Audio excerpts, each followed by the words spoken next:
আসসালামু আলাইকুম ও রহমতুল্লাহি ওবরাকাতু। বিসমিল্লাহি রহমানির রহিম।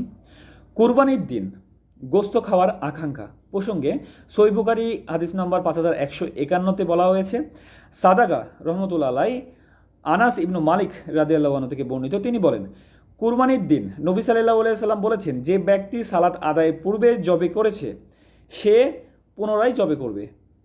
তখন এক ব্যক্তি দাঁড়িয়ে বলল, ইয়া রাসূলুল্লাহ, এটা তো এমন একদিন যাতে গোস্ত খাওয়ার প্রতি আকাঙ্ক্ষা হয়।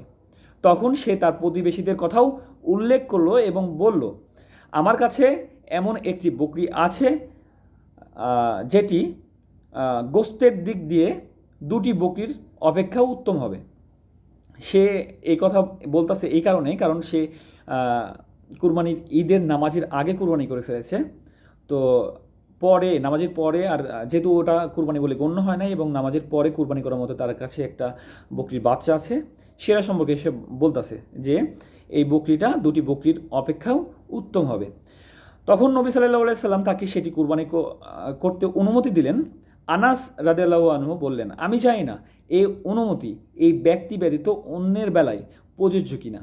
এরপর নবী সাল্লাল্লাহু আলাইহি সাল্লাম দুটি ভেড়ার দিকে এগিয়ে গেলেন এবং সেই দুটিকে জবাই করলেন।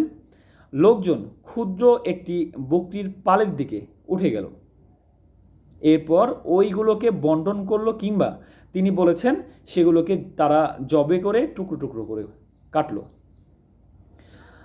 আল্লাহ তাআলা সবাইকে বোঝার মতো তৌফিক দান করুক এবং আল্লাহ ও তার রাসূলের কাছ থেকে যা আসছে তা গ্রহণ করা এবং তারপরে আমল করা তৌফিক দান করুক এবং সকল ধরনের হারাম থেকে দূরে থাকার তৌফিক দান করুক, সুদ থেকে দূরে থাকার তৌফিক দান করুক আল্লাহ তাআলা, এবং সকল ধরনের ফিতনাতুল দাজ্জাল থেকে দূরে থাকার তৌফিক দান করুক।